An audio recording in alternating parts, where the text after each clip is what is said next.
venciendo miedos y temores en busca de aprender a disfrutar la vida, las emociones, la mente, el cerebro, el alma, lugares y laberintos de luz o de oscuridad. Entremos en ellos. Muy bienvenida, licenciada Valiente.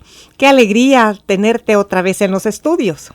Gracias, igualmente. Me alegro de estar aquí en Radio Clásica compartiendo con ustedes. Bueno, según me dijiste al principio, antes de comenzar el programa, que hoy vamos a hablar sobre las formas de tratar el miedo. ¿Qué nos podés decir sobre las formas de tratar el miedo? Porque si el origen del miedo es mental, es psicológico, pero también sentimos su impacto en el cuerpo. Quiere decir que su tratamiento debe ser tanto desde la mente, pero también atendiendo al cuerpo. Sí, así es. Necesitamos tratar el origen, ¿verdad? Que es mental. El origen está en nuestros pensamientos, ahí nace. Pero también necesitamos tratar el malestar que produce en nuestro cuerpo debido a la activación, ¿verdad? Del sistema autónomo. Y como el sistema autónomo es el sistema nervioso que no se puede controlar. Sí, es el sistema que controla todo lo que son las vísceras, ¿verdad? Digamos el funcionamiento del cuello hacia abajo. Todo lo que es nuestro sistema respiratorio, sistema digestivo, circulatorio, los músculos, ¿verdad? Entonces, por eso es que las personas que sienten mucho miedo, en el momento de experimentar una situación de miedo intensa, realmente nos sentimos físicamente mal, ¿verdad? Muchas veces la persona o los niños no pueden expresar con claridad qué es lo que sienten, pero lo que sí ellos comunican es me siento mal. No sé, no puedo explicar, pero me siento mal. Y lo que están sintiendo es la activación de su sistema autónomo, ¿verdad? Que produce una tensión muscular excesiva, hay una segregación de adrenalina en el cuerpo, puede crear dolor de cabeza, puede enlentecer la digestión, y por eso esa sensación de vacío en el estómago. ¿Colitis? Que puede provocar, sí, problemas digestivos que ya desembocan en una colitis, en una dispepsia, y que son realmente problemas de origen psicosomático, ¿verdad? El origen está en la psique, pero repercute en el soma, que es el cuerpo. ¿Y cómo podemos hacer para controlar eso? Para hablarnos sobre eso. Sí. Bueno, una medida rápida y eficaz, ¿verdad?, de controlar las sensaciones físicas corporales del miedo es a través de la respiración ventral o la respiración relajante, ¿verdad?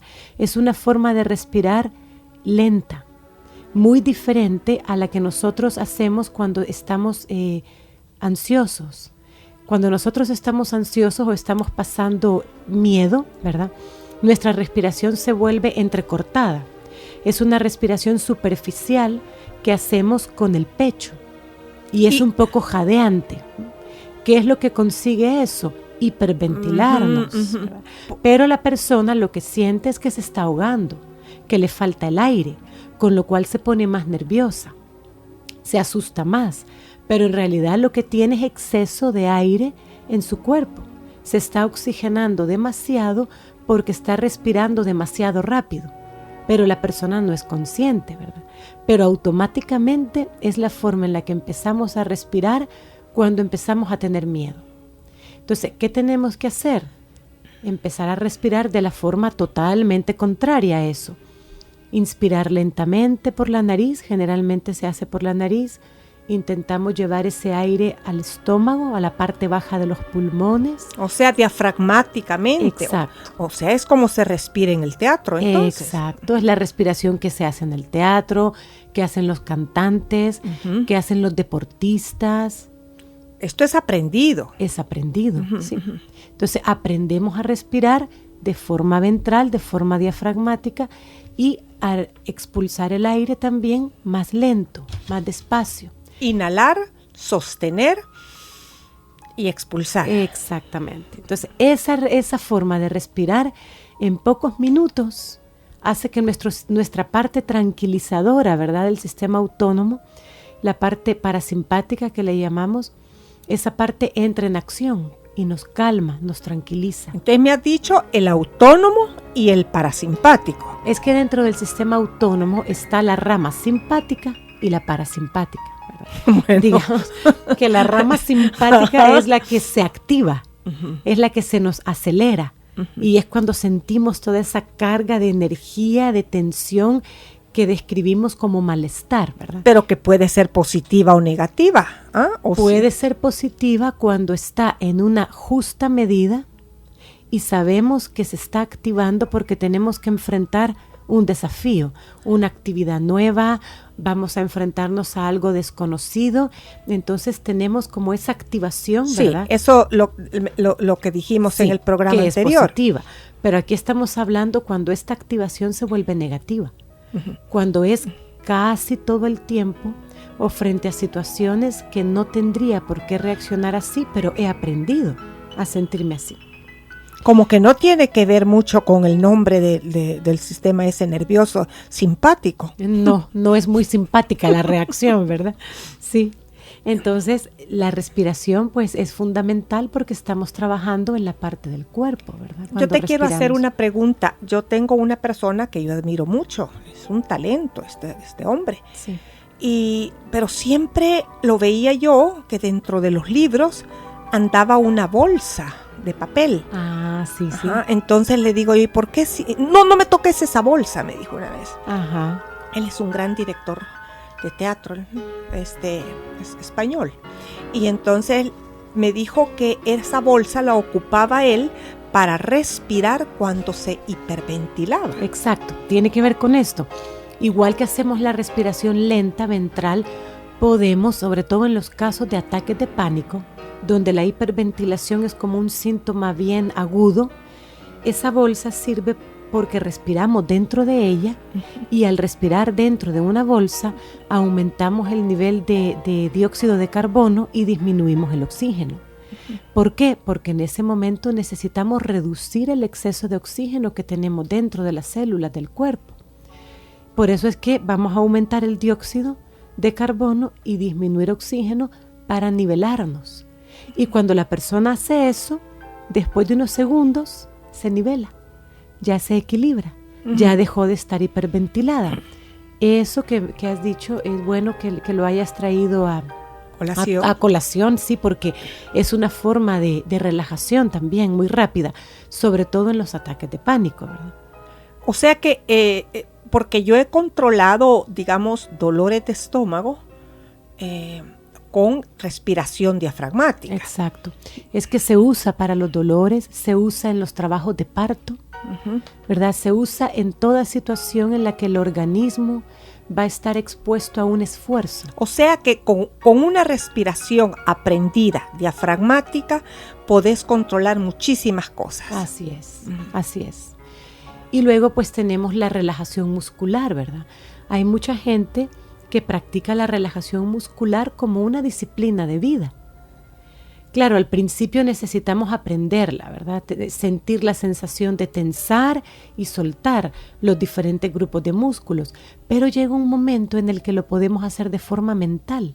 Fíjate cómo el origen de la ansiedad es mental, porque cuando yo me estoy sintiendo, ¿verdad?, ansiosa, y yo empiezo a dar la orden en mi mente a mis músculos y les digo que se tranquilicen, que se relajen, empiezo a soltarlos.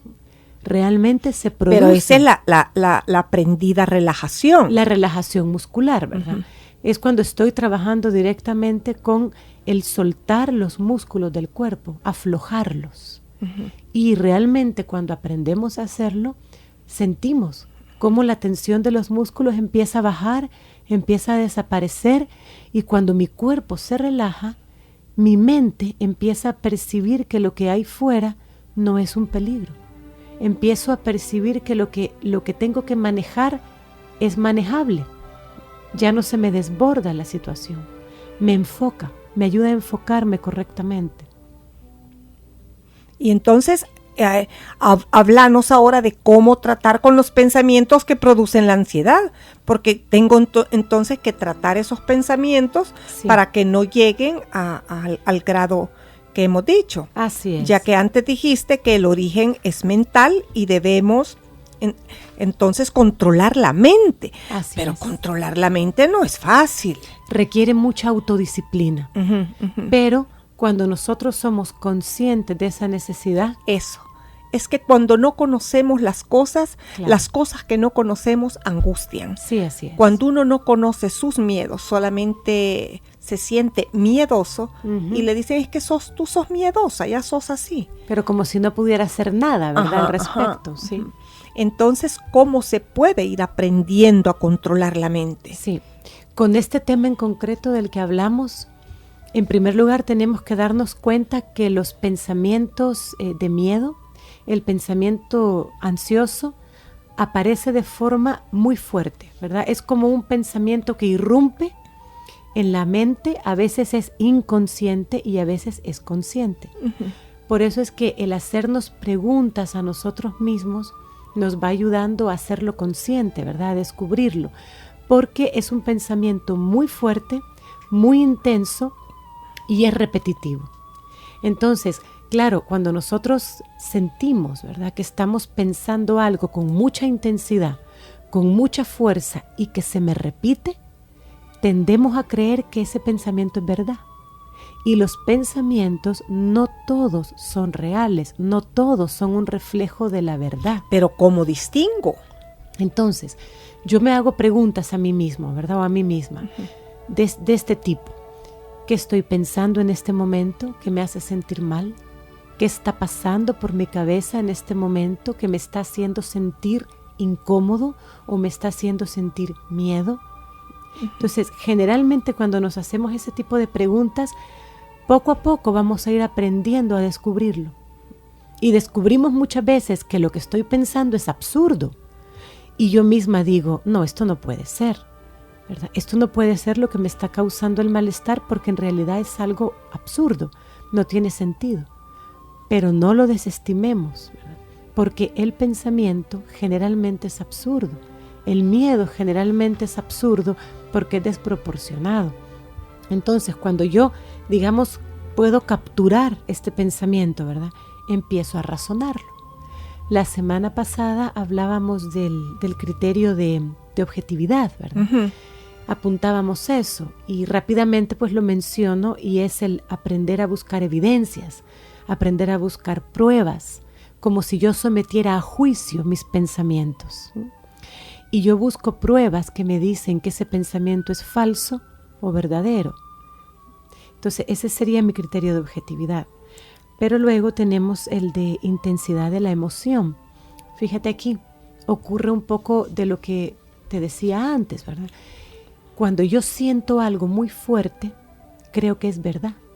Y como el miedo se siente de manera muy intensa, es muy fuerte, el malestar que produce, yo tiendo a pensar que es cierto, ¿verdad?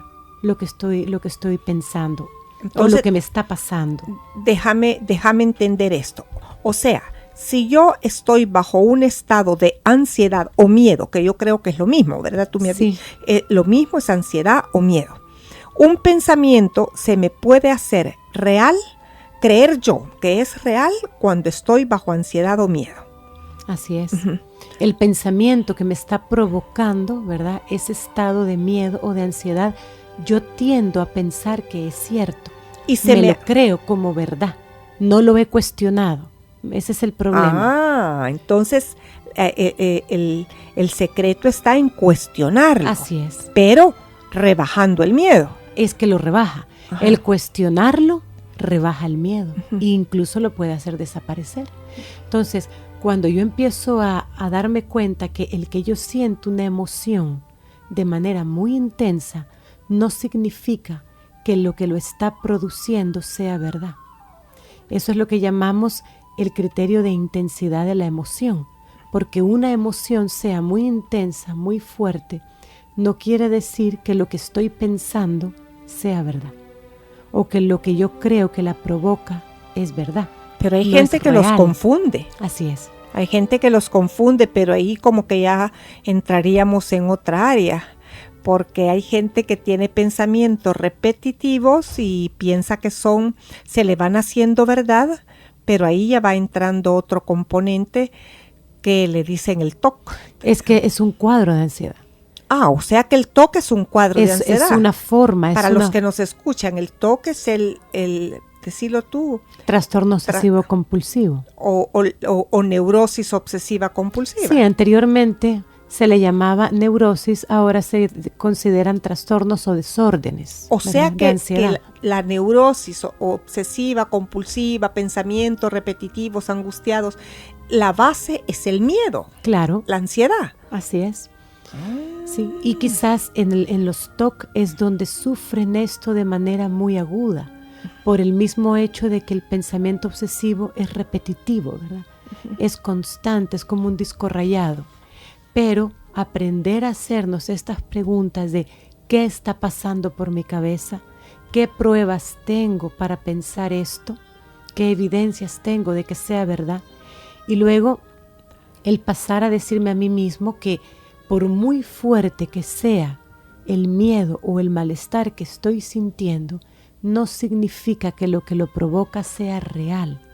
Mis emociones pueden estar disparadas, pero no estoy frente a un peligro o frente a una amenaza real.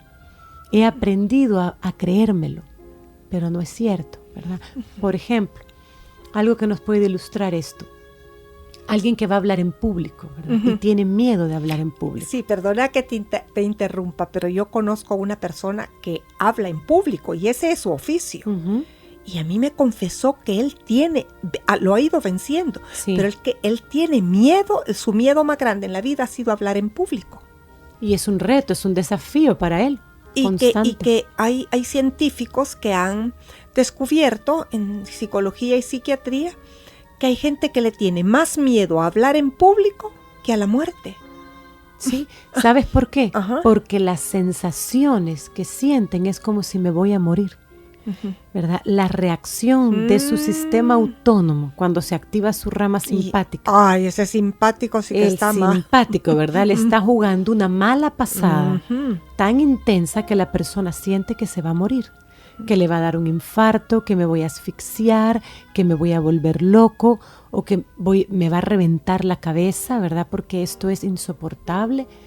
Entonces, el miedo a esas sensaciones puede ser tan desagradable que la persona piensa que me estoy muriendo. Entonces, ahí tenemos un ejemplo, ¿verdad? Cuando alguien va a hablar en público, lo que empieza a pensar es, no voy a poder, se me va a olvidar, me voy a quedar en blanco, voy a hacer el ridículo, se van a reír de mí, me voy a sentir avergonzado, ¿verdad? Qué terrible, va a ser insoportable la reacción. Entonces, ¿qué ocurre?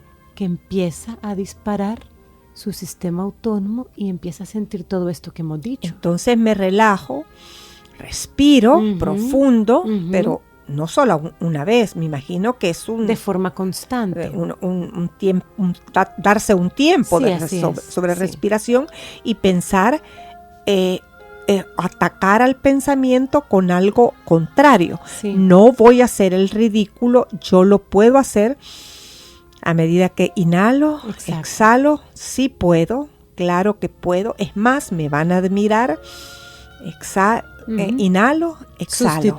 Sustituir el pensamiento sería eso. Eso cambio. ¿Cuánto voy aprendiendo? Eso se llama sustituirlo. Claro, porque yo voy a sustituir las creencias, ¿verdad? Ansiosas por creencias más de puedo, de soy capaz, de afrontamiento que se le llama. Pensamientos de afrontamiento. Porque los pensamientos de miedo lo que me dicen es no puedo afrontar. O sea que me voy a afrontar a mí misma. Exacto. Porque es más difícil, lo que dijimos la vez pasada, exacto. Es más difícil afrontarme a mí misma que a los demás. Es más difícil controlar mi miedo de hablar delante de 300 personas, ¿verdad? O más. Eso es más difícil que controlar la situación de hablarle a todas esas personas.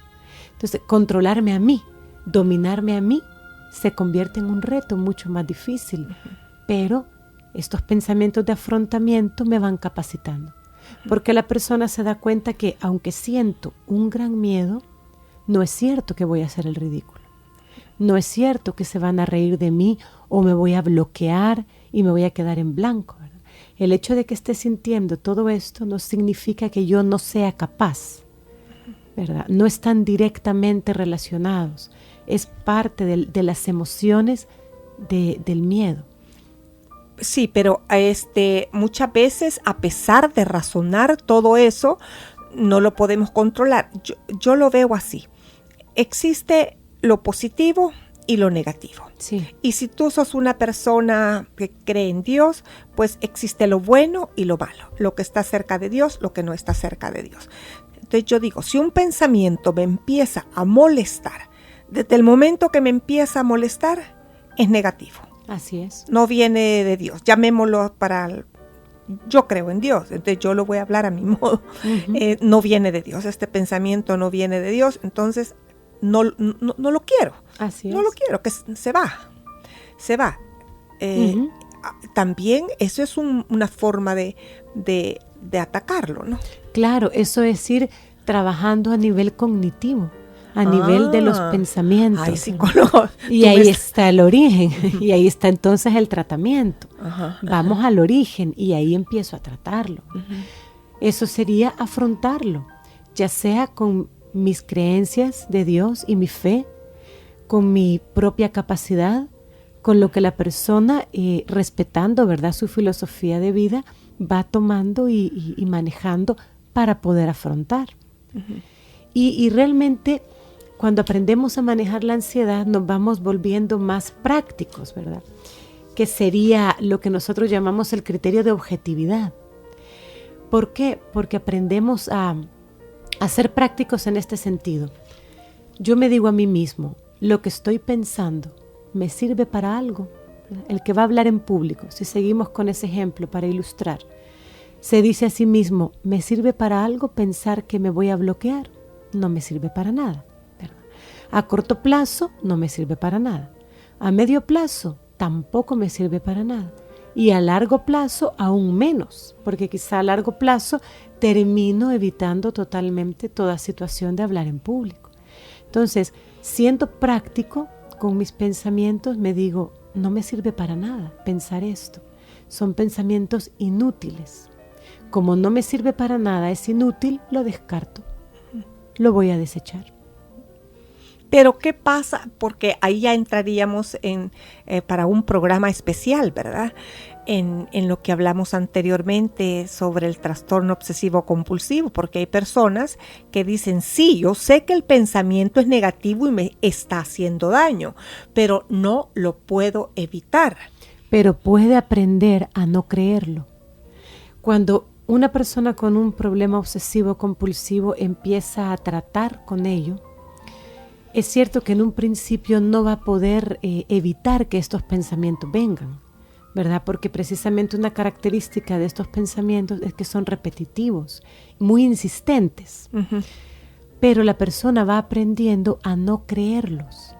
Es como si la persona dijera, aquí está el pensamiento, ya me vino otra vez, pero yo ya no le creo, ya no le obedezco, ¿verdad? Ahí estoy aprendiendo a ser más objetivo. Entonces es un aprendizaje. Sí. Igual que cualquier aprendizaje en la vida. Así es. No es un solo de un día que yo voy a decir, no, esto es negativo, no quiero pensar en ello, se va. Uh-huh. O sea, es un aprendizaje. Claro. ¿Qué dijiste? ¿Cognitivo? Sí, todo lo que tiene que ver con el pensamiento, la cognición, ¿verdad? Uh-huh. Sí, así le llamamos, pero es lo que pienso, es lo que está en mi mente. Si lo llamamos en otros términos, es lo mismo, son sinónimos, podríamos decir, para entendernos. Pero hay grados, me imagino, de intensidad de los pensamientos molestos. Fíjate que una vez un amigo mío, psiquiatra, me contaba que había una muchacha en Ahuachapán que los padres le pedían que la fuera a tratar, pero él no quería ir hasta Ahuachapán a tratar a esta niña. Era mucho, bueno, lo que sea. Entonces se decidió que sí, que iba a ir. Sintió en su corazón que sí, que iba a ir. Esta muchacha joven tenía 5 años de que no salía de su cuarto. 5 años. Sí, sí. Y cuando le empezó a tratar, me cuenta él que le decía, a mí me traen aquí la comida, aquí vivo, porque afuera hay algo que me va a atacar. Aquí yo sé que no es verdad, le decía, pero no puedo dejar de pensar que, o sea, como que estaba entre la verdad y la no verdad, o sea, estaba entre quizás en la realidad y la no realidad. Es que muchas veces los cuadros, bueno, en este caso hay una agorafobia también, ahí podría haber varios diagnósticos. Ya hay una agorafobia porque hay un miedo fóbico, ¿verdad? De tipo fóbico a estar en lugares abiertos, a estar en la calle o pero en lugares... siempre volvemos al miedo, ¿verdad? Sí, claro, o en lugares donde hay gente. Entonces, la persona se va recluyendo, va evitando salir hasta que llega a estar recluido en su casa o en su cuarto, por miedo a que si salgo me voy a sentir tan mal que eso es peor y prefiero entonces quedarme encerrado. Puede haber también un componente obsesivo compulsivo de un pensamiento constante, ¿verdad?, que está martillándole acerca de evitar algo, de evitar un peligro. Pero ahí es donde la persona con cuadro de ansiedad de diferentes tipos necesita ir haciendo este ejercicio, ¿verdad? De yo sé que no es verdad, pero yo lo pienso.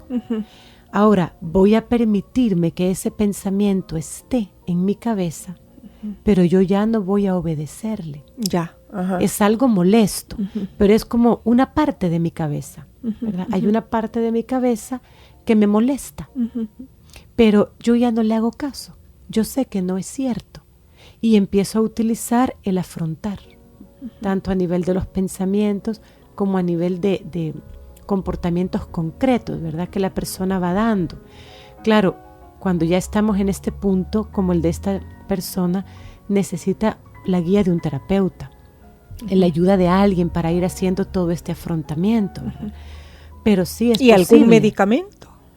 Claro, también. Hay casos en los que es necesario. No en todos los cuadros, ¿verdad? Tenemos que valorar cada caso en particular, pero algunos sí necesitan su medicamento también, como una terapia de choque que se le llama.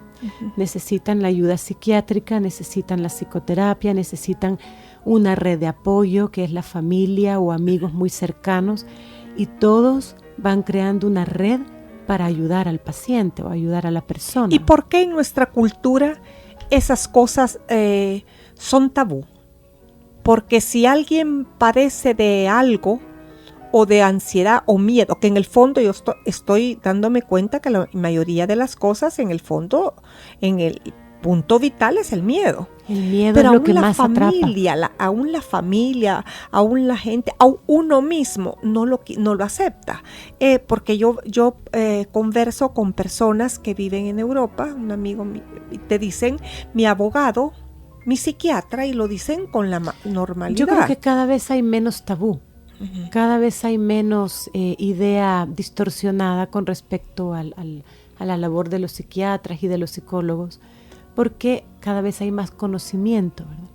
Hoy vivimos en una época en la que se divulga mucho la información. Internet es una plataforma de información y de conocimiento inmensa.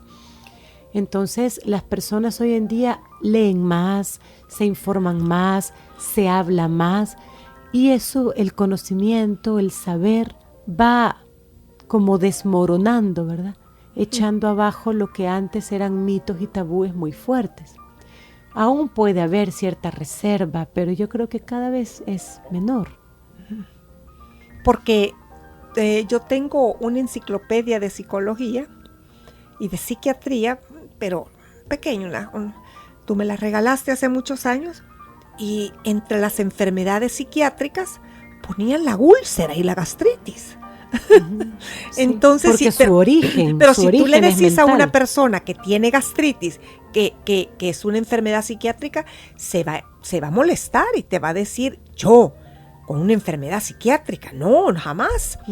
Y también en ciertos descubrimientos que están haciendo sobre el cáncer, sobre el glaucoma, y muchas enfermedades son psiquiátricas. Sí, y como cada vez se está descubriendo y tratando de esta forma, ese abordaje se está haciendo de esa manera y se da a conocer y la gente escucha y a la gente le cuentan y lee sobre eso. Entonces yo creo que nos estamos abriendo a estos temas y cada vez se puede hablar con más naturalidad, ¿verdad? Y lo cual pues nos ayuda porque nos hace ver que somos seres humanos, que somos frágiles, que somos vulnerables, que podemos estar pasando a veces por momentos muy duros, difíciles, más nuestra propia predisposición, ¿verdad? Genética, y nos puede provocar un cuadro de ansiedad, nos puede provocar una depresión, nos puede alterar nuestra personalidad,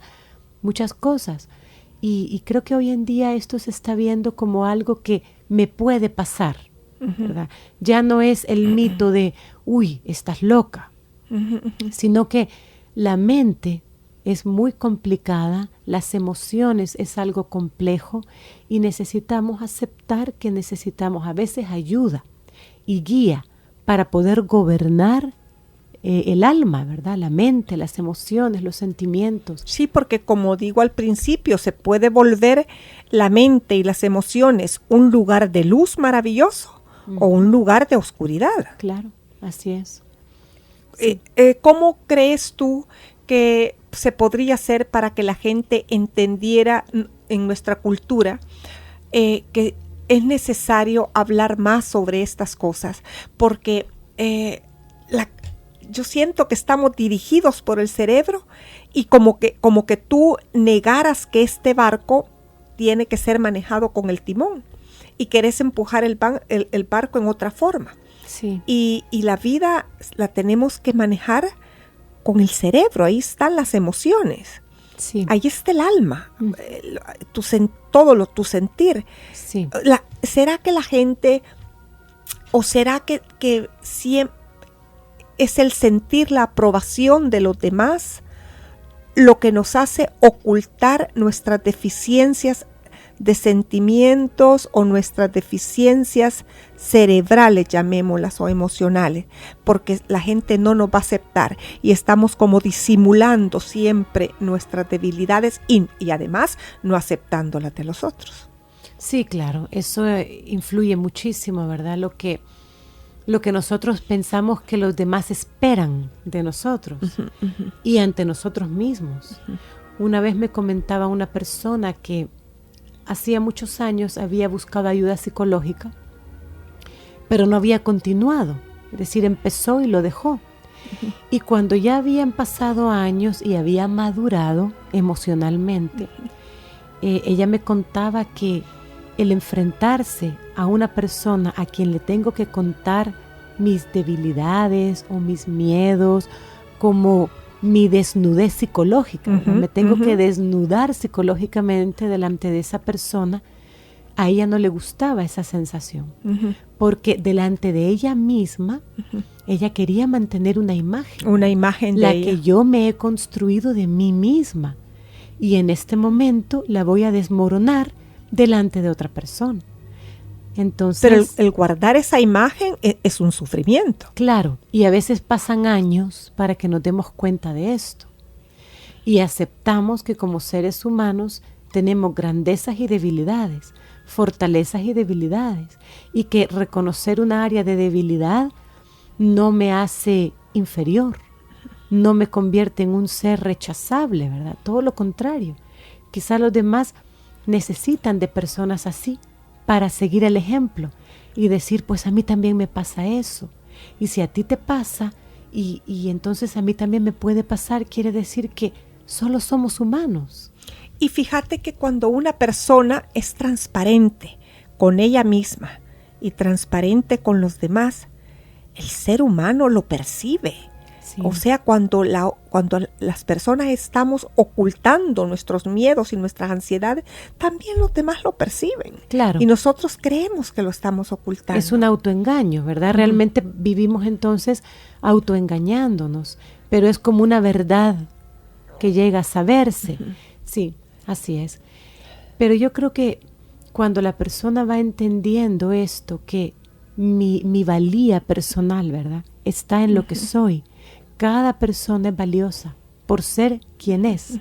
Somos seres humanos únicos, Somos seres humanos con una riqueza, cada uno de nosotros, ¿verdad? Incuestionable, y cada vida es valiosa. Entonces, dentro de esa valía, yo puedo tener mis áreas de temor, de miedo, tengo ansiedad porque me pasó algo, porque tengo la predisposición a hacerlo, pero eso no me resta valor como persona, ¿verdad? Solo me lleva a descubrir que el ser humano no es perfecto y que necesito entonces una ayuda en esa área. Y eso es bien lindo, el poderse ayudar unos con otros, y Claro. para eso estamos en este mundo, no Claro. estamos individualmente. Es muy enriquecedor, sí. Y otro peligro de no explorar la mente, creo yo, que es el tratar el cuerpo como que estuviéramos despegados del cerebro, porque hay personas que las están tratando como cardíacas, o las están tratando hasta la diabetes, Ujú. puede ser emocional. Sí. La están tratando también gástricamente, y el origen es psicológico, entonces jamás se curan. Claro, solamente se alivia, ¿verdad? Se les da un paliativo, pero no se trata el origen. Entonces tendría que ser tratado Integral, integralmente. así es. Ujú. Un tratamiento integral que yo creo que muchos están llegando a esa comprensión, que hay que tratar a la persona de forma integral, ¿verdad? Lo que hay en su alma va a repercutir en lo que pasa a su cuerpo, y poder entonces tratar todos los estados de la persona. Y creo que cada día se está llegando más a esa comprensión y aceptando eso. Bueno, Fabiola, ha sido un gusto tenerte con nosotros.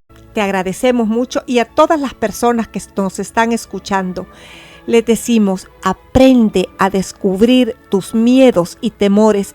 Entra en tu mente y en tus sentimientos para que tu alma sea iluminada con una luz que es sabrosísima y se puede vivir muchísimo mejor, o digamos, se puede vivir muy bien.